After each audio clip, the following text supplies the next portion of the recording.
There are currently no ground fault circuit interrupters, also known as GFCIs, specifically designed for use with explosion-proof equipment in Class 1 Division 2 areas. Industrial facilities typically use several methods to handle wetness in these hazardous locations. One is ground fault monitoring systems, also known as GFMSs. These systems continuously monitor the electrical system for ground faults and shut off the power if a fault is detected.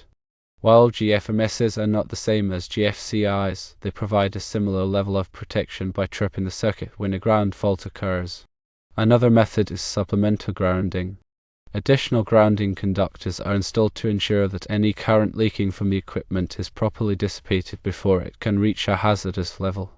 Supplemental grounding helps to reduce the risk of electric shock and explosion in wet environments. Drip loops and drain holes are also implemented.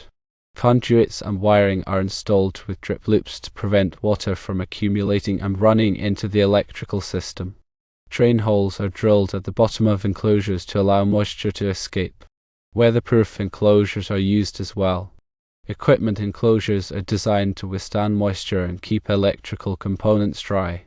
Weatherproof enclosures are typically made of stainless steel, aluminum, or other corrosion-resistant materials. Training and maintenance are crucial. Personnel are trained to recognize and avoid potential hazards associated with wetness in hazardous areas. Regular maintenance and inspections are conducted to ensure that electrical equipment is in good working order and free from any water damage. Explosion-proof plugs must be properly maintained and inspected to ensure they are not damaged or compromised by moisture. If portable equipment is regularly exposed to moisture, it should be tested and inspected more frequently. It is important to consult with the manufacturer of the explosion-proof equipment for specific guidance on handling wetness. Firstly, consider ground fault monitoring systems. These systems offer a comprehensive approach to electrical safety in hazardous locations. They work by continuously monitoring the electrical system for any deviations from the normal current flow. When a ground fault is detected, the system immediately trips the circuit, cutting off the power supply and preventing potential hazards. The sensitivity of these systems can be adjusted to detect even small ground faults, providing a high level of protection. Secondly, supplemental grounding is a proactive measure to minimize the risk of electrical shock and explosion. By installing additional grounding conductors, any stray current is safely diverted away from the equipment and personnel. This helps to ensure that the equipment is properly grounded and that any leakage current is quickly dissipated. The grounding conductors should be sized according to the relevant electrical codes and standards. Thirdly, drip loops and drain holes are simple but effective methods for preventing water from accumulating in electrical systems. Drip loops are created by bending the conduit or wiring downwards, creating a loop that allows water to drip off before it enters the enclosure. Drain holes are drilled at the bottom of enclosures to allow any accumulated moisture to escape. These features help to keep the electrical components dry and prevent corrosion. Fourthly, weatherproof enclosures that are designed to protect electrical equipment from the elements. These enclosures are typically made of durable materials such as stainless steel, aluminum, or fiberglass. They are designed to be resistant to water, dust, and other environmental factors. Weatherproof enclosures are essential for ensuring the safe and reliable operation of electrical equipment in wet or hazardous locations. Fifthly, training and maintenance are critical for ensuring the ongoing safety of electrical systems in hazardous locations. Personnel should be trained to recognize potential hazards associated with wetness and to follow safe work practices. Regular maintenance and inspections should be conducted to ensure that electrical equipment is in good working order and free from any water damage. This includes checking for loose connections, damaged wiring, and corrosion. The frequency of inspection should be determined based on the severity of the environment and the criticality of the equipment. Additional considerations include proper maintenance and inspection of explosion-proof plugs. These plugs are designed to contain any potential explosions within the enclosure, preventing them from spreading to the surrounding environment. However, if the plugs are damaged or compromised by moisture, they may not be able to function as intended.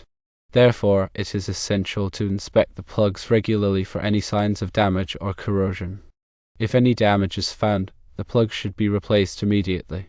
If portable equipment is regularly exposed to moisture, it should be tested and inspected more frequently. This is because moisture can accelerate the degradation of electrical components and increase the risk of electrical shock or explosion. The frequency of testing and inspection should be determined based on the severity of the environment and the criticality of the equipment. Finally, it is important to consult with the manufacturer of the explosion-proof equipment for specific guidance on handling wetness. The manufacturer can provide valuable information on the proper installation, maintenance, and inspection of the equipment. They can also provide recommendations on the best practices for handling wetness in specific applications. Consider implementing a comprehensive electrical safety program that includes all of these elements. This program should be tailored to the specific needs of the facility and should be regularly reviewed and updated.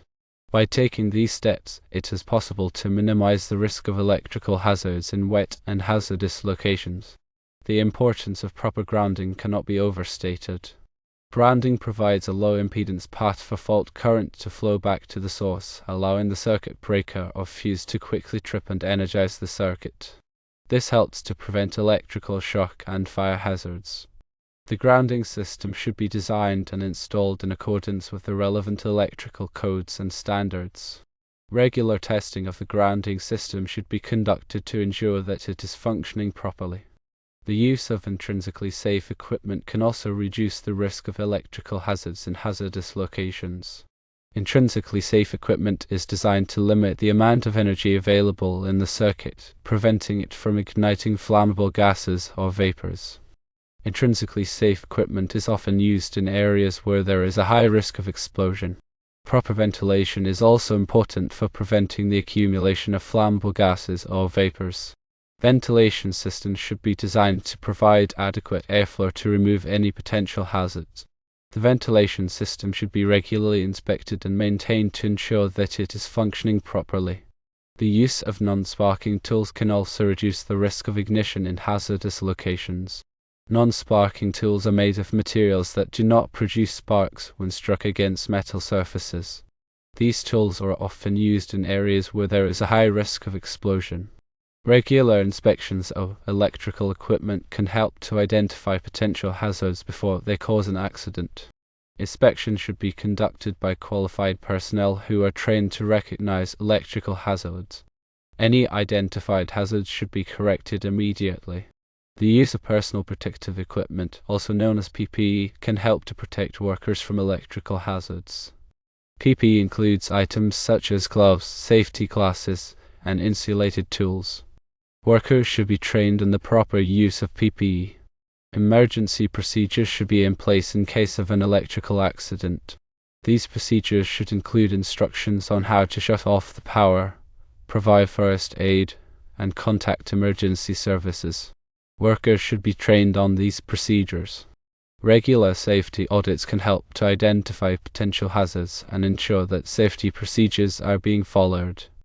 Audits should be conducted by qualified personnel who are trained to recognize electrical hazards. A comprehensive electrical safety program should include all of these elements. This program should be tailored to the specific needs of the facility and should be regularly reviewed and updated. By taking these steps, it is possible to minimize the risk of electrical hazards in hazardous locations. Consider the specific requirements of the Class 1 Division 2 area. Class 1 Division 2 areas are locations where flammable gases or vapors may be present under abnormal conditions. The electrical equipment used in these areas must be designed to prevent ignition of the flammable gases or vapors. The equipment must be explosion-proof or intrinsically safe. Explosion-proof equipment is designed to contain any potential explosions within the enclosure, preventing them from spreading to the surrounding environment. Intrinsically safe equipment is designed to limit the amount of energy available in the circuit, preventing it from igniting flammable gases or vapors. Choose the appropriate type of equipment for the specific application. Consider the environmental conditions. The equipment must be able to withstand the environmental conditions in the area, such as temperature, humidity, and corrosive substances. Select equipment that is rated for the appropriate environmental conditions. Install the equipment in accordance with the manufacturer's instructions. The equipment must be installed properly to ensure that it functions safely and reliably. Follow the manufacturer's instructions carefully. Inspect the equipment regularly. Regular inspections can help to identify potential hazards before they cause an accident. Inspections should be conducted by qualified personnel who are trained to recognize electrical hazards. Maintain the equipment properly. Proper maintenance can extend the life of the equipment and prevent it from becoming a hazard. Follow the manufacturer's instructions for maintenance. Train personnel on the safe use of the equipment. Personnel who use the equipment must be trained on how to operate it safely and how to recognize potential hazards. Provide regular training to personnel. Follow all applicable electrical codes and standards. Electrical codes and standards provide guidance on the safe installation and operation of electrical equipment. Follow all applicable codes and standards. Implement a comprehensive electrical safety program. A comprehensive electrical safety program should include all of the elements discussed above. This program should be tailored to the specific needs of the facility and should be regularly reviewed and updated. By taking these steps, it is possible to minimize the risk of electrical hazards in Class 1 Division 2 areas. Remember to consult with qualified electrical professionals for guidance on specific applications. These professionals can help to ensure that the electrical equipment is properly selected, installed, and maintained. They can also provide training to personnel on the safe use of the equipment. A qualified electrical professional can help to ensure that the electrical system is safe and reliable. Electrical safety is a critical concern in any industrial facility. By taking the necessary precautions, it is possible to minimize the risk of electrical hazards and protect workers from injury or death. Make electrical safety a priority in a facility. Remember that no ground fault circuit interrupter is available for these types of situations and that these methods should be strictly adhered to. Electrical systems, especially in hazardous locations, require diligent attention to detail. These processes, when followed, protect employees. Implementing a systematic approach to safety creates a safer work environment. Keep in mind to stay informed.